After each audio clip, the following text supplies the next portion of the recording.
Welcome to Rainbow Soul Vodcast, where our soul astrology comes forward to help you manage your everyday life, with forecasts and deep dives on natal charts and queer perspectives on the planets, transits, and more.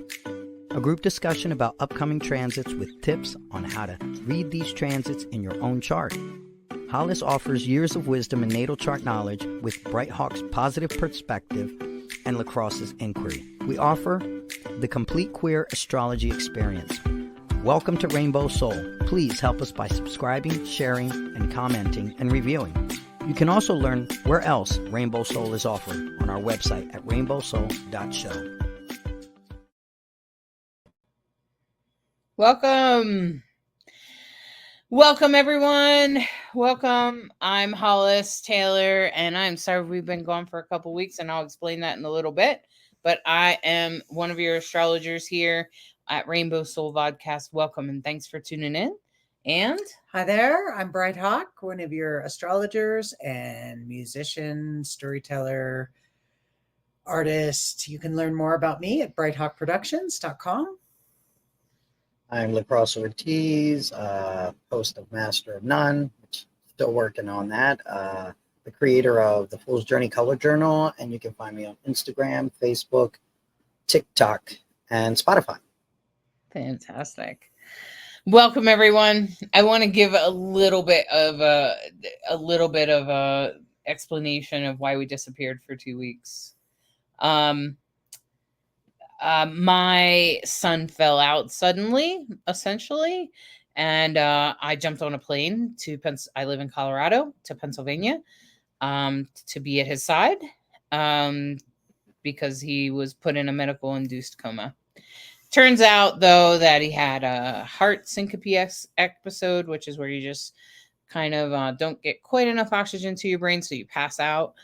And it's called syncope, and it's from the genetic heart condition that I have and that my father had and my grandmother had, and now my son also has been diagnosed with. And so what I would say to that, what was interesting astrologically about that is, first of all, Uranus and Mars were conjunct. So maybe you know some other people that had sudden accidents. Of course, Trump was shot in the ear. And so all of those things were all related to the Mars-Uranus conjunction in the sky that we had talked about the week prior, that I said could be sudden surprises, right? Okay. And then I think I said may not be too big of a deal, but it actually ended up being lots of a big deal. So lesson learned. Also in my son's chart, he had Chiron visiting his Chiron. Mercury visiting his Chiron. And Chiron has, in medical astrology, is sometimes attached to genetic conditions like inherited diseases and things like that. And of course, Mercury is a messenger. So to be honest with you, it could, in the end, like the bigger picture of all this is that it could be saving his life, because now they're going to implant a device that will make sure he doesn't suffer the same ending that my grandmother suffered from at a young age, where she died suddenly when my dad was 12. So instead of that, it's possible that in some ways it was sort of like Mercury delivering a message to my son saying, hey, you need that device, because otherwise you might die in the future suddenly. And no one wants that. He's 30 years old. He's got 2 kids and a wife. This has nothing to do with walking or how much health he has, or smoking, or any of those things. HCM is absolutely not related to any of those normal heart things.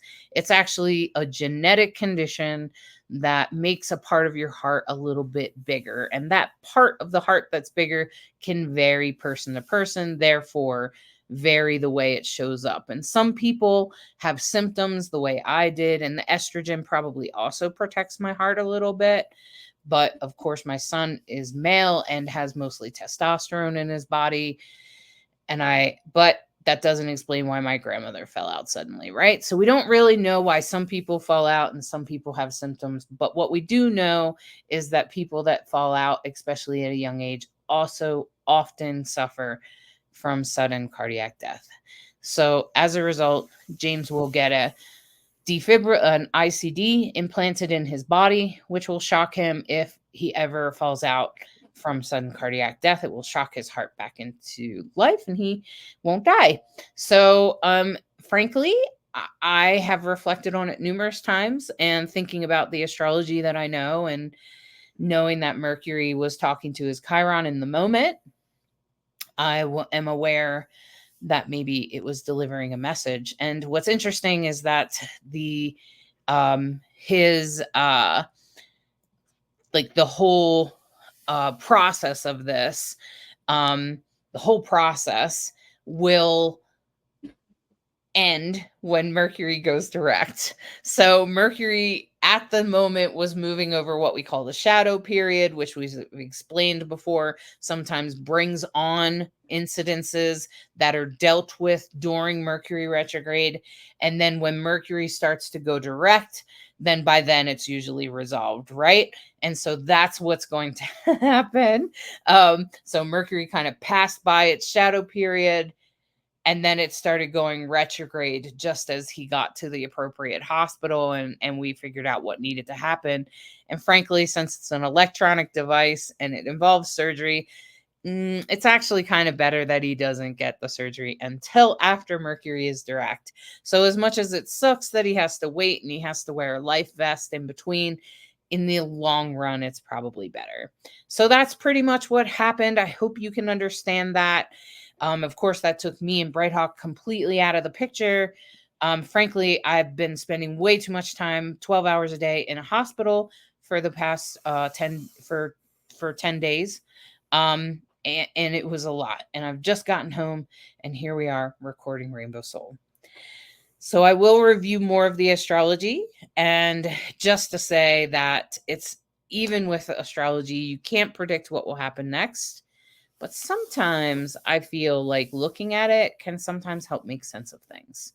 In other words, this wasn't just a bad thing that happened to my son. Maybe it's Mercury delivering a message saying, hey, let's prevent sudden cardiac death because we know you want to be alive for a full life. Right? So that's where we're at. I hope and all prayers and stuff for the next month are welcomed.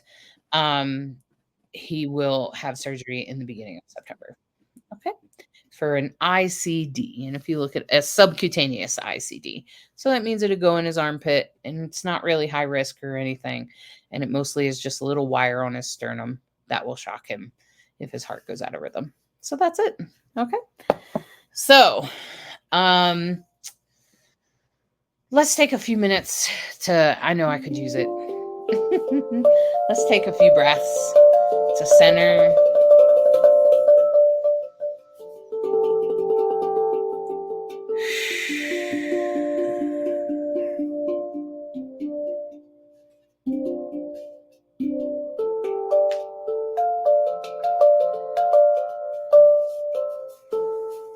And as we come into our bodies, feel our feet on the floor,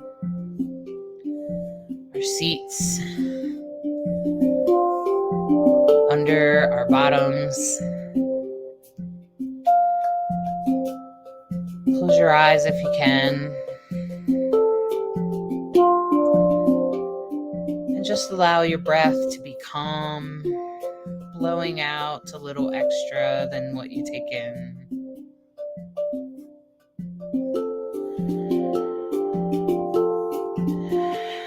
And as you come centered into your body,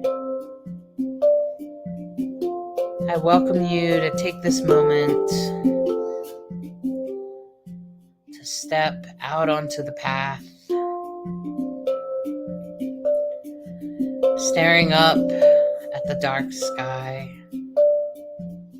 in the cool night air, a relief from the heat of the summer,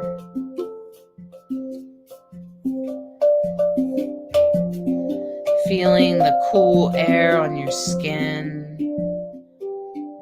as you look up to the night sky. And the stars seem to go on forever.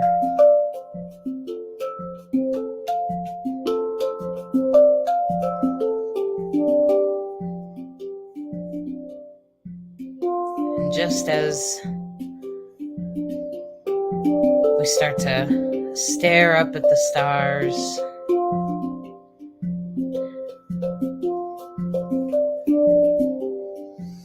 the symbol for Mercury comes forward out of the stars like a constellation in the sky.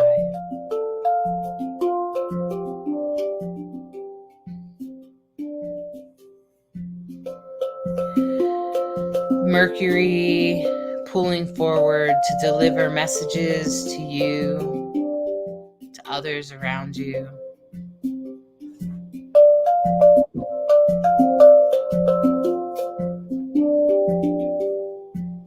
Mercury making you review and edit how things are set up.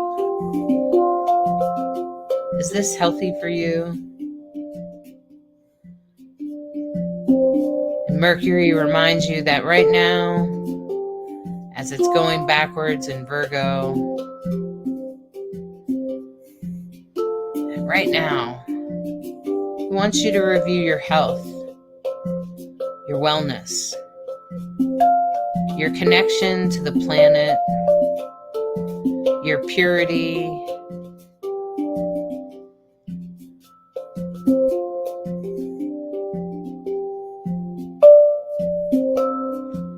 helping you to edit what no longer needs to be there.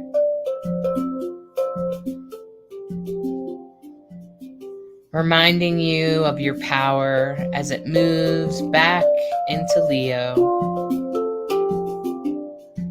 showing you your own personal power, helping you to put your self-care first.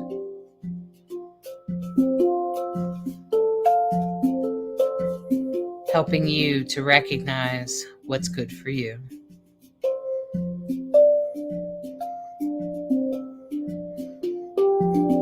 Helping you to be empowered. And as Mercury goes backwards in Virgo and Leo, it gently reminds you, humbles you,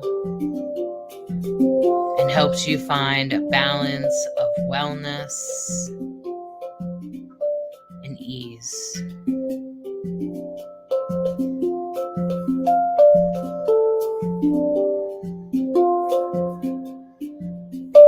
Delivering the messages in the best way possible,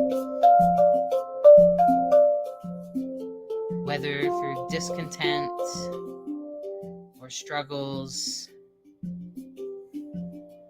or more directly, you can get the messages of what's directly good for you and empower you to do something about it.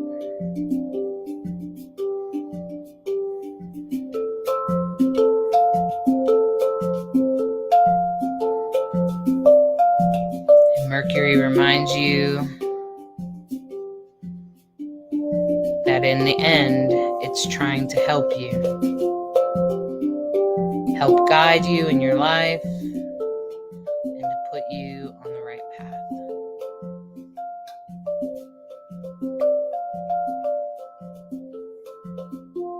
Mercury pulls back up into the beautiful night sky, leaving you with that feeling of empowerment to do what's best for you.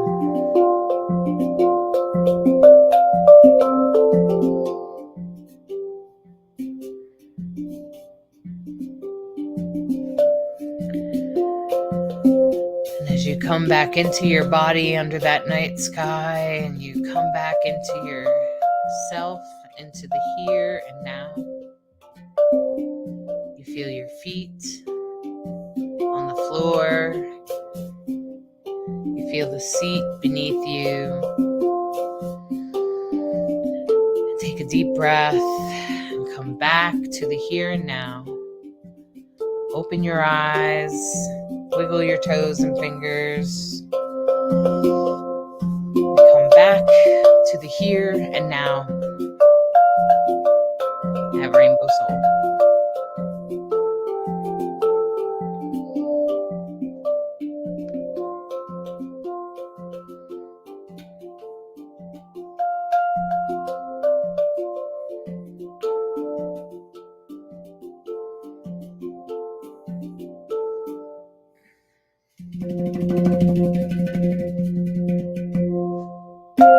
Woohoo!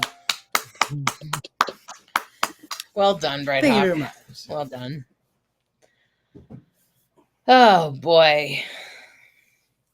So I give you a little preview of what might be happening, what might have happened in the last week or so to you. So I want to bring up the oops, share.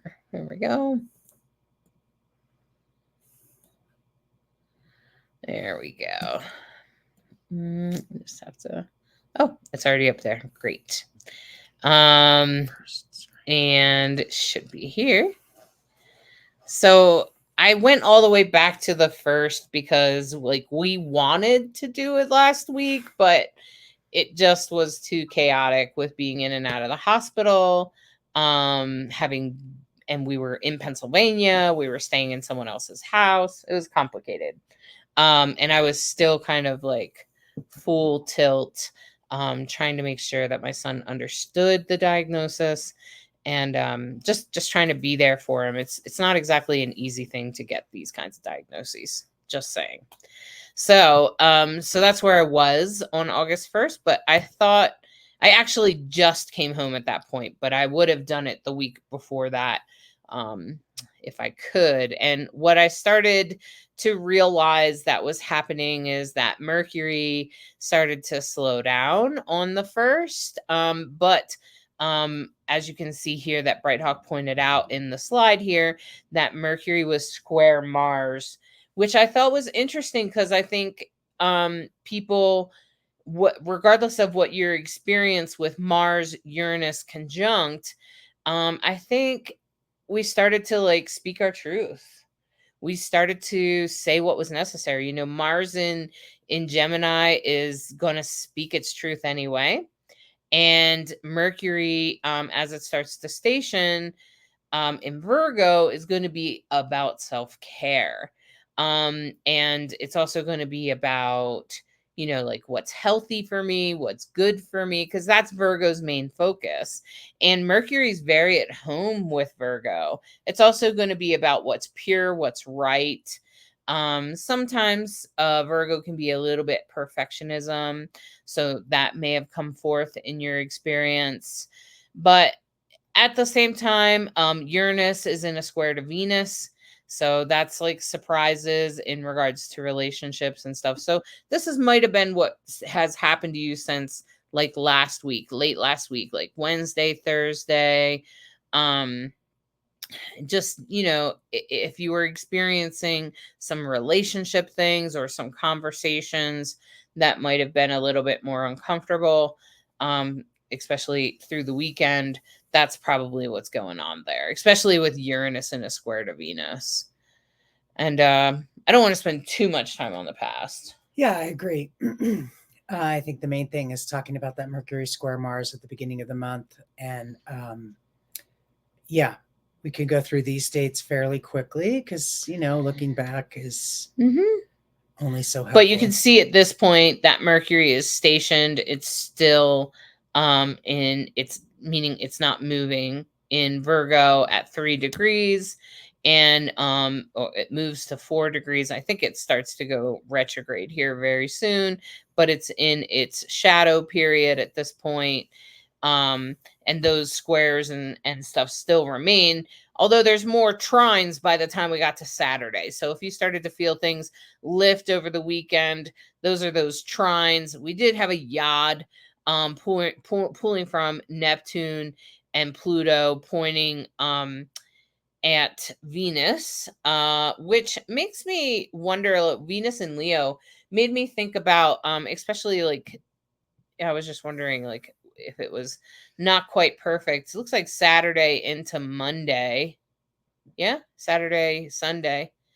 Okay, Saturday, Sunday, which, you know what makes me think about? It makes me think about, because it's in Leo, Venus and Leo, that Kamala Harris's, that whole mess that was happening with Saturn in Pisces, with one person with Trump saying what he said, and all of that kind of stuff coming up on stage.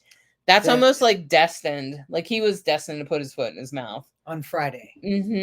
And then by the time we got to Saturday, Interesting. we had all those people talking about it. Just because Venus and Leo is famous women, right? It's famous women on stage, right? Yeah. And Saturn and Pisces, pulling from that is like, and it's retrograde, so that's about the system, but also it's about the illusions, because Saturn's trying to shake it up and say, are you sure that's what are you sure that what the illusion that you had? And it could also, Saturn also tends to remind you of old shit that you've put in your back pocket. And I agree that anyone that was on the fence with Trump, of course, is probably none of us, but anyone that might be reminded of how ugly he can be. Right. And with Pluto there in Aquarius, about to go back into Capricorn, before it goes direct before the election, I'm pretty sure it's going to try to unwind some things and hopefully wake some people up, hopefully enough that we don't have any insanity. So I'm just saying that Yod, it feels very destined. It feels like it was meant to happen. And I feel like, as usual, it's in his chart, but Donald Trump often puts his foot in his mouth, and I was like, oh, here we go again. Right. Yeah. So he does that a lot. So the 4th, there's kind of a lot going on, because you have Mercury's entered officially into retrograde. You have a brand new moon in Leo, of course, and a Leo new moon. That new moon is going to sextile Jupiter. It's in a quincunx to Saturn, which, as we understand, quincunxes or inconjuncts, they're the same thing. It's like looking opposite the sky and then over one, right? It's 150 degrees instead of 180 almost impossible. Right. So it's that you have no choice. It's fated energy. You just have to go with it. Now, the trine to Chiron's very active in the chart this week as well. So there's opportunity for healing, to be a healer, to take the situation you're in and make it a healing situation. And there's definitely some choices and changes that are going to happen, because we have a lot of intense squares. Yeah, I see that. And this is Sunday. So of course that's going to lead us into Monday, where Mercury is absolutely backwards at this point on Monday, in Virgo. So it's going to start heading back to Leo, and that will be during this for most of the month of August. Okay. And it says Mercury is retro till August 28th. And then at that point, it will be back there in Leo, right? Right. And so then at that point, it will start to go over in early September. In those first week or so of September, it will kind of go over top of the elements that happened at the beginning, which is what I was explaining at the beginning with my son, right? So, when those topics come up, you'll kind of review them all month long, or deal with them or not, or ignore them, or try to overlook them, or try to get over them, or whatever it is, or you'll struggle with them. And then at some point, the resolution will come forward at the beginning of September. So in the beginning of September, that's where the resolution will actually start to feel like, okay, I'm empowered now. I can speak this boundary. I can stand up for myself, whatever it is, because Mercury in Leo makes me feel like you have to stand up for yourself. You have to speak up for yourself. There's something about me that has to be said, and it's probably in relation to self-care because of Virgo. Yeah, Mercury's in its rulership in Virgo. Mercury rules Virgo. The other thing that I'm noticing is that the fated energy of the yod pointing to Venus and the moon, because the moon is right there. They're all conjunct. And the base of Pluto and Neptune. So, of course, Pluto is all about transformation, and Neptune, I think about our dreams. So changing what we are thinking, our commitments, our loyalties. Yes, I agree. The fated energy that's happening right now with the Kamala transition is fascinating to me. Mm-hmm. The other thing that I want to point out in this particular chart is that the sun is in its rulership and the moon is going to be in a void of course moon almost 6 hours. Not almost 4 6 hours from 3:15 to 9:15 basically mountain time. So the emotional energy is very weak. The moon will be very weak in this position, whereas the sun is very strong. It's in its rulership. It's in a sextile to Mars and Jupiter. It's in a trine to the North Node. Those are all very strong features. So the sun energy is going to be much stronger than the moon energy on Monday. So if you haven't been with us before, we've talked a lot about how the void of course moon is an opportunity to rest, for self-care, to do things that are not initiatory. They're more passive because there's not a lot of energy. Now, on the other hand, void of course moons can be great opportunities to deal with things that you don't want to be dramatic. So conversations or certain types of actions where you want it to fly under the radar, you could take advantage of the void of course moon. Mm-hmm. And I was thinking about Venus moving into Virgo on Monday too. So Venus moves from Leo into Virgo, which brings us back to self-care, health, mental wellness, connection to the earth, like cooking and things like that. So, and health food and health centered, and also healthy relationships because it's Venus, right? And even money health, I would say, even like your money health, like how you handle your money and stuff like that. So, yeah, I think the focus on Monday is going to really be about self-care and change and transformation that we're experiencing during Mercury retrograde. I think Mercury retrograde automatically sort of like brings up a change. And then maybe during the void of course moon, maybe that's the time that we just sit and reflect on it. We reflect, you know? Yeah, I definitely felt I talk about sometimes experiencing the Mercury retrograde is like we're all on a big bus together. Some people are in the front of the bus, some people in the back of the bus. And oh my goodness, we're going to hit a speed bump. And the front of people feel it first and the back people feel it last. And some of us hit our heads, some of us don't. But I definitely felt like the bump happened yesterday for me, Mercury retrograde. I've done this deck twice. Oh, shoot, man. Yeah. And after I screwed up and, I'd done it yesterday, it was all done, everything. I had done all the extra pages that we were now going to talk about. And then towards the end of the evening, I made the mistake of closing a file and thought that I was all good. And sure enough, I closed the wrong file and all the work I had just done poofed. And that felt total Mercury retrograde to me. It was just, what are you going to do?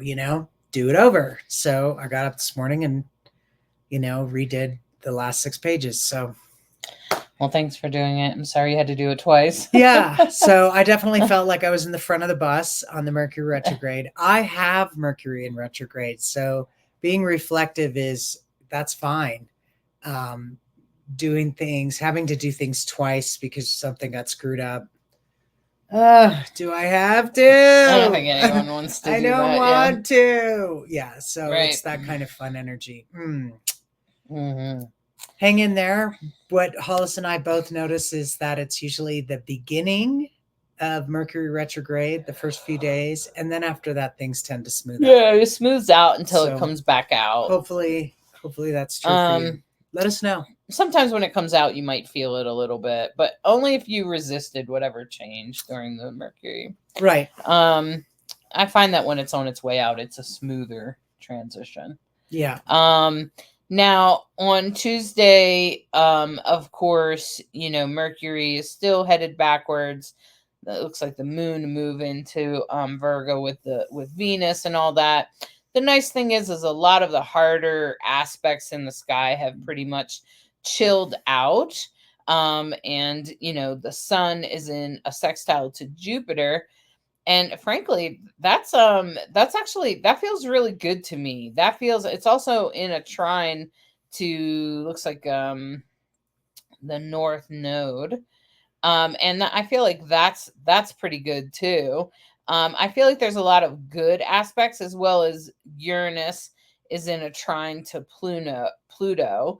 And I feel like those trines and sextiles, Neptune, there's like a mini triangle there on the right, which is a minor trine, pointing to Neptune. I just feel like these are like the easier moments. These are the easier moments. Things will come a little easier. You won't feel like you're treading uphill. It will get a little bit easier. So if you've been struggling with something, relationships or whatever is going on for you, because it will depend on where Virgo is in your chart, whether it's, like for me, it's in my 11th house of people I know, but it's also going to be moving back into my house of career.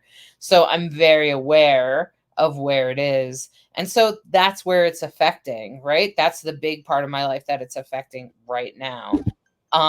So that's kind of what you want to be paying attention to, is where is Virgo, Leo? Where do those two meet in your chart? And that's probably whatever house that's in. And then wherever Virgo and Gemini are in your chart could also affect those, which Bright Hawk, Gemini's at the top of the chart for you. So, of course, your Mercury retrograde is what you're offering the world. You had to do it twice. Yes. So, because whatever's at the top of your chart, your natal chart, is what you offer the world. So, so I feel like it's going to get a little bit easier on Tuesday. Please. Yeah, we could all use a little ease, right? We're looking forward to a little ease. Yeah. A little bit of release of that tension.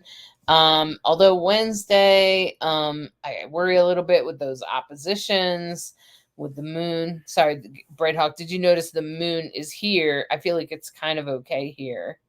What do you think about that moon opposite Saturn? Well, it's actually in conjunct Neptune and Pluto. Right. And it's conjunct. It's just starting to leave its conjunction with Mercury, which that's what I would start with first. I think conjunctions are very, tell us a lot. It's like having a conversation. And I see it's in a T-square there. Yeah. So, of course, when the moon is in Virgo, it's going to be health conscious. It's going to be, Virgo is ruled by Mercury. So it's answering to Mercury. So now it's kind of having the conversation over its shoulder because it's behind it. So the pulling away energy and the make sure you take care of yourself. Okay, bye. With Mars and Gemini in a square to Mars and Gemini, I feel like it might be difficult to say some of the things you got to say, eh? Yeah. Or it could be combative.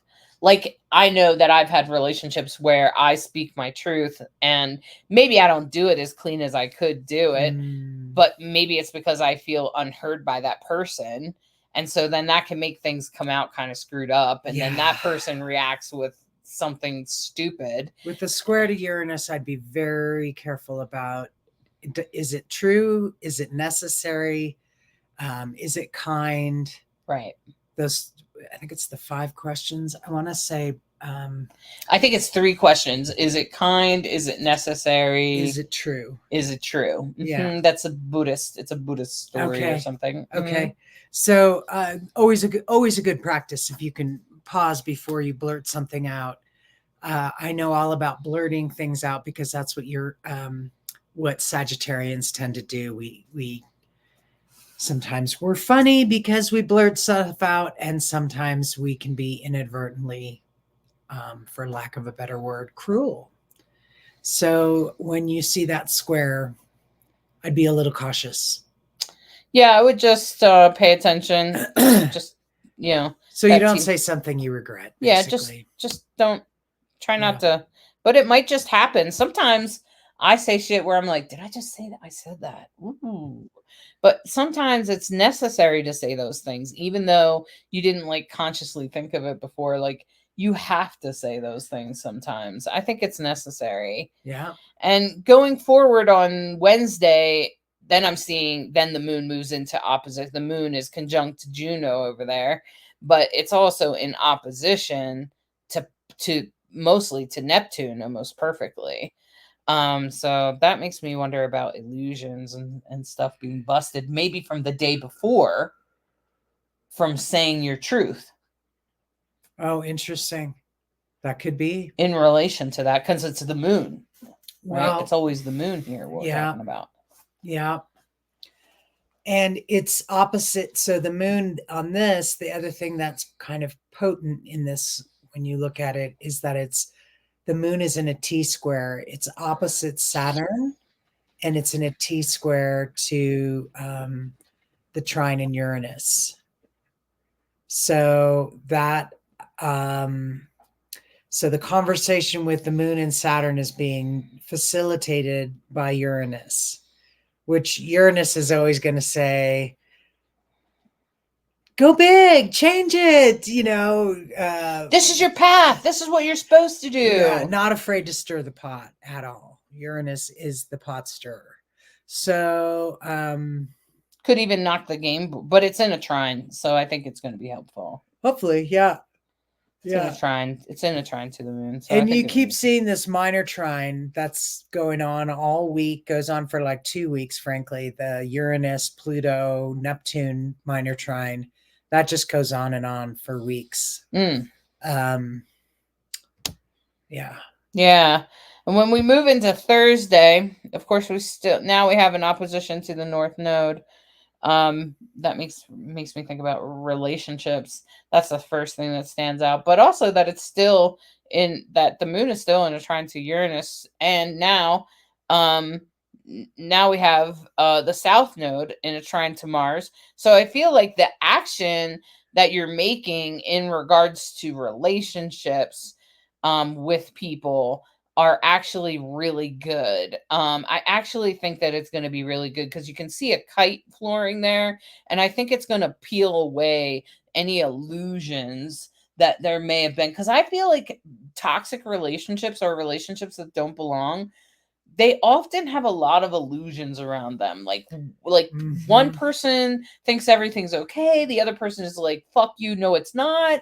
And then, and then there's like all this lack of relationship, even if you're just talking about friendships here. Wow. Like there's always some sort of illusion, even in work relationships, there's usually some illusion involved. Well, gosh, you have that many planets in retrograde. You have Pluto in retrograde. You have Neptune in retrograde. Saturn's in retrograde. Obviously, Mercury just entered retrograde. That's a lot of retrograde energy, which means you better be reviewing, you better be reflecting, you better be taking stock. Yeah, that's what all that says. And the beautiful thing is that we have this giant grand trine. What a beautiful, big grand trine that has Uranus, the same players, the moon and the South Node, and Pluto. So change, but it doesn't have to hurt. It can be a real blessing where you go, whoa, I would not have made that change if life had not forced my hand. Right. But now that it's happened, damn. Right. I'm glad it happened. Glad I finally made that change. Yeah. So these are times also when you can be grateful for the change, and you could also take stock and say, what change do I need to make so that I don't have to get my hand forced? Like everybody, I believe, if they take a moment, can sit down and go, what I need to change is what I really need to change, what I really need to address, what I really need to do is. Right. I think most people have a clue. I think when we get stuck and we're not really sure, we're like, well, Right. but in your heart of hearts, there's almost always answers there. And a grand trine like this makes it blessed. Exactly. Blessed. Exactly. And on Friday, look at that. We still have some trines up, but now with the sun in Leo, and still a lot going on in Libra over there, even though it's the moon and asteroids in the south node. There's still a lot of energy in relationships. And because Venus is in Virgo, it makes me feel like this Mercury retrograde is going to be about relationships. Not just relationships with others, but it could also be like your relationship with yourself, or your relationship with work, or your relationship with. Okay, so I just feel like because Venus is in Virgo, and we do have a bit of energy going on with the South Node in Libra, it's having us review, especially because Mercury will be moving back into Leo eventually during this retrograde, sort of saying, what's good for me? What's important to me? Well, and the other thing that's been going on for several days, Jupiter square Saturn. So that same thing you're talking about, what's good for me, and then Jupiter square Saturn amplifies. Okay, so what are you going to do about it? Because Jupiter is all about make it big, take action, kind of wants to go for let's have fun, right? It's the big benefic, but it's squaring Saturn, which is the big malefic, Which makes really me cool. Right, one's hot, one's cold, one's let's have fun. The other check one's it like out. let's be structured. Mars is on Jupiter on this day. I mean, it's like 2 degrees. It gets more and more on it as we go through the week. This is Friday, Mars and Jupiter conjunct. But I feel like it's Jupiter. I very rarely see Jupiter bring big bad things. No. It's usually good things. It's a benefit planet. It usually brings benefit. So big luck, maybe, or big good action, big action that's good for you. Or it could be that you finally put your foot down and say what you have to say in your truth, and that changes some sort of relationship or something with Mars and Jupiter like that. Because Mars is the god of war.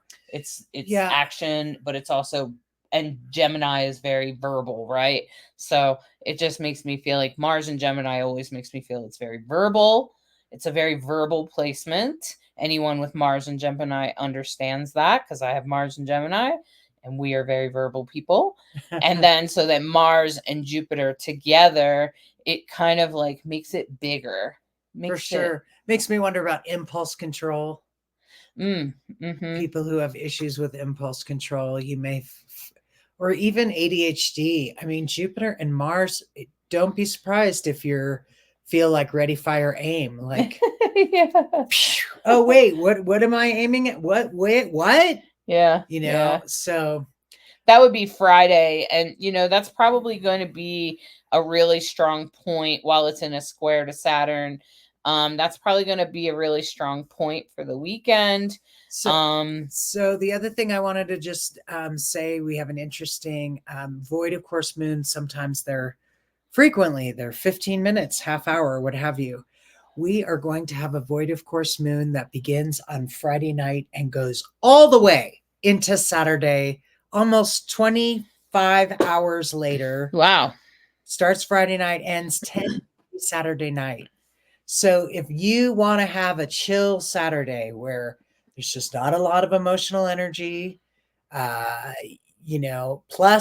the moon is in a yod with Neptune and Uranus. That's also known as the finger of God. That is what we keep talking about, fated energy. So it's pointing at the moon. The base is Neptune and Uranus. So again, it could be surprising.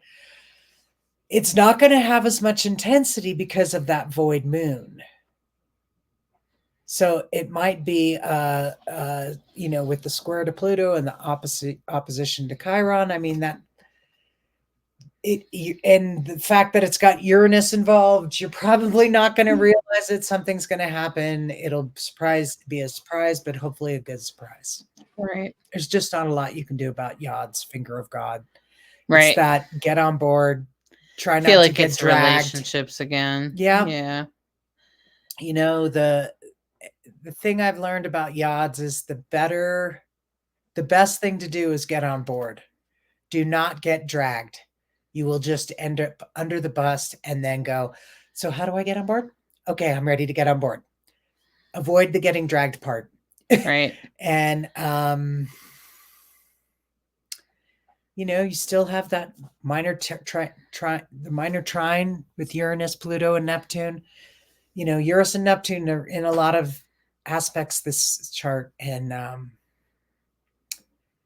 dreams and surprises. That's all I can say. Surprises and dreams. Relationships. Right? Yeah. Just to keep coming back to relationships. Yeah. And change of relationships.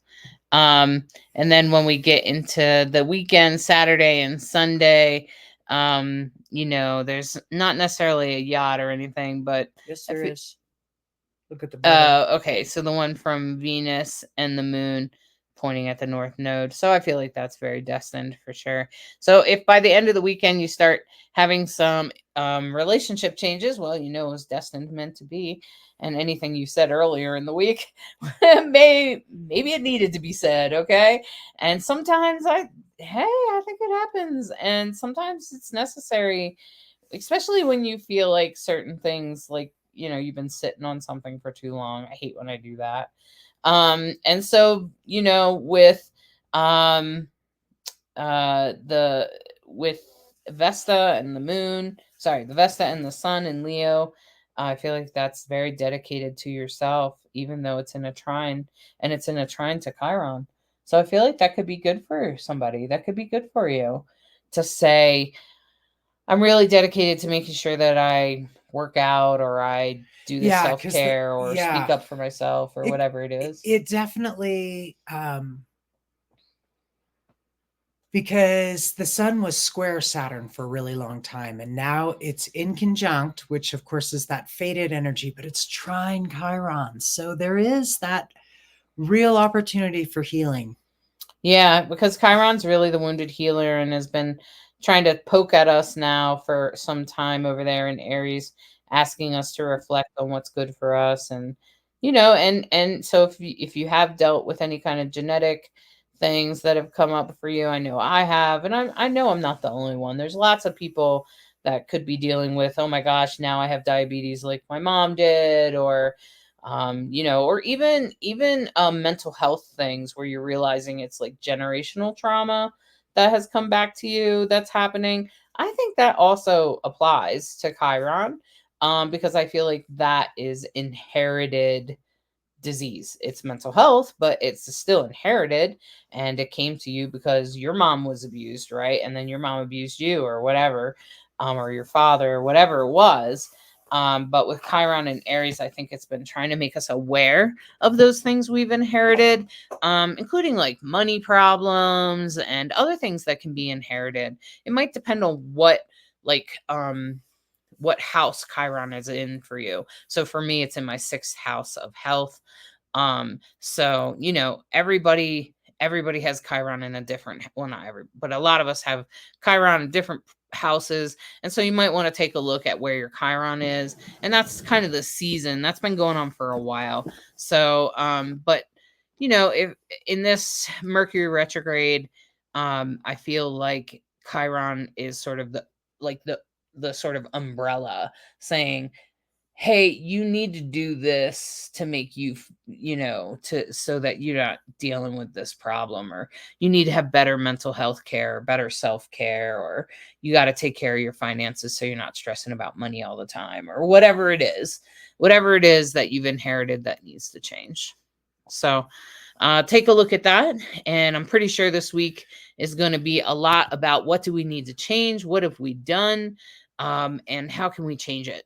How can we make it better? Right? Yeah. What do you think about all that, Lacrosse? Well, it's a lot of change. It seems to be. We're coming into the salmon Oh, And the salmon is change, Oh, and really? not just, yeah. They actually change color 3 times in their lifetime.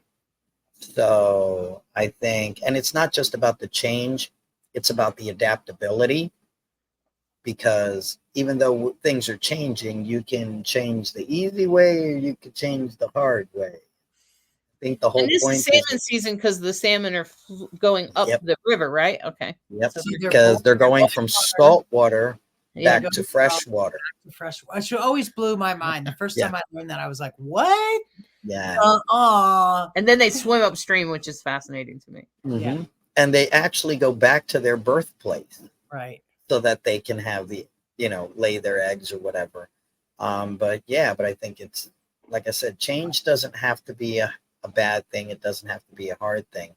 It's all on your perception. So if you just adapt to the circumstances, it could be a pretty smooth change. So, Yeah. It could be. I think it probably depends on where things are in your chart. Yeah. How much you're affected by things like okay, it wasn't a card. I didn't drop a card. How much you're affected by certain things, you know? Like if you're a Virgo, it could be more intense for you, or Gemini, it could be more intense for you. If you have those placements. I'll keep my eye out on that. Just because Mercury rules Gemini and Virgo, that's why I say that. Yeah. And that's my ascendant, so I'm like, oh. Yeah. And if and then also looking where Mercury and Leo meet, that's probably how it's going to affect your life. So, all right, my friends, I'm going to pull 3 cards here. Thanks, Lacrosse, for talking about the salmon, because it reminded me of like the whole swimming upstream. And Mercury retrograde can sometimes feel like swimming upstream. And that's what's happening right now, right? For the salmon, they're swimming. I'm pretty sure. Pretty sure this is the season. This is because the farmers market had salmon, so that usually means they're in season. And I think that's kind of what makes them in season, because they're kind of in their plenty, going home to where they were born, right? And so they're swimming upstream, and so then therefore they're easier to catch, I guess, because they're swimming upstream, so they're probably going slower. Oh my goodness! Yeah, they got to kind of jump out, up, up, and think of how uncomfortable that is, because they belong in the water and they're jumping out of the water to get further upstream. So it's I guess change isn't supposed to be really comfortable, right? If everything was comfortable all the time, we would never change. Right. So when they change colors, obviously the last color they change usually is the pink one. They start off green, white? I think, I was just looking at it. Wow. I'm actually not quite sure. I think they start off, I think you're right. They might start off green. Huh. Now I got to find it because it's going to bother me. It's okay. We were just curious. And then and the bears are incredibly smart about when they're coming back. Right. They choose them in a particular way, and they won't eat their heads because it's not good for them or something. Oh yeah. Well, it's not usually good for any animal to eat fish heads. Yeah. Yeah. Humans don't either. But the way the bear ends up distributing them ends up fertilizing the area around it, right. Cycle of life. Right.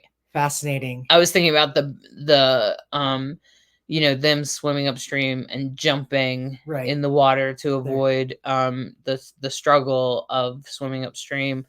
But at the same time, the beauty and the strength that they must feel in that, and I don't know about fish emotions and how people feel about that, but that the accomplishment of laying their eggs in the place that they were born, that's very Chiron.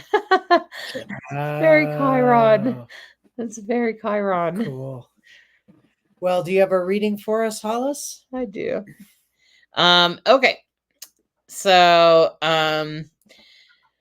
I pulled 3 cards for all of us. What's interesting to me at first is that they're all pentacles, which pentacles represents resources, particularly money, and also other resources that could be turned into money, including like work and things like that. Okay. So the first one here is, okay, let's try to, I'll let you adjust it across.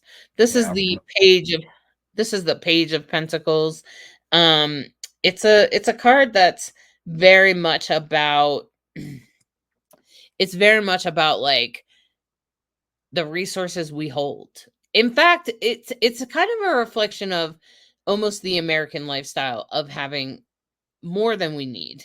But that's the Page of Pentacles, of having more than just what you need, having what makes you comfortable. And that's really the wisdom of the Page of Pentacles. It's having a little bit more than what you need. And that is in reflection to the past. So don't forget to be grateful for having more than what you need and having more or plenty of what you needed. And that's pretty much what that is in a reflection to. And then going forward, we have this, which is about collaboration. This is the here and now. This is about the Six of Pentacles. And this is very much about the collaboration and how that brings money and other resources to the table. And so, although you may have had more than you needed before, now you're in collaboration and maybe helping others get their needs met, or maybe you're accomplishing the same thing, but now you're doing it collaboratively, which for this Libra moon is always a blessing.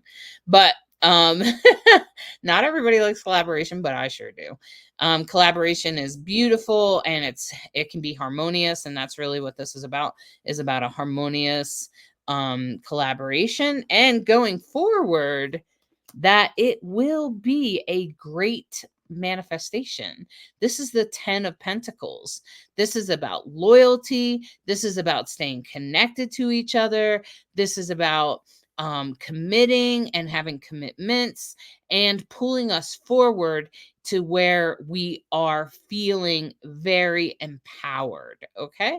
This is about us feeling empowered with others in connection, like sort of like commitment, like marriage or friendship or business, or finding resolution around those resources. Okay. So, very much so, just so you know, in the past, in reflection of what we've had plenty of it, right? That's the Page of Pentacles. But maybe we weren't quite going in the direction we wanted, but we had plenty of what we needed.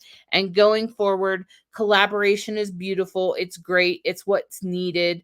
And in collaboration, we will experience success. This is a successful card in relation to collaboration. So if you're having a collaboration or you wonder if you should collaborate, the answer is yes. And going forward, that collaboration will become more of a commitment, therefore bringing you great rewards with the 10 of Pentacles. You can see all of the resources at the top of the card there like that. Usually the 10 of Pentacles is a great reward in result of collaboration. So that's really what this is about. It's about a great result of collaboration. And that's pretty much what's going on here. And I would just say that I think that's beautiful. I think it's I think it shows it makes me wonder about, like, I was thinking relationships a lot with the Mercury retrograde, but maybe more people are dealing with money since it's Venus, Venus is involved. Maybe more people are dealing with money as well. So Great reading. Wow. thanks. And So sometimes the cards can add extra wisdom, eh? Indeed. Yeah, they definitely can. I did actually find the Salmon they thing. start out green, then they go blue. Blue. Yeah, almost like a bluish gray. Yeah. And then they actually completely physically change for spawning.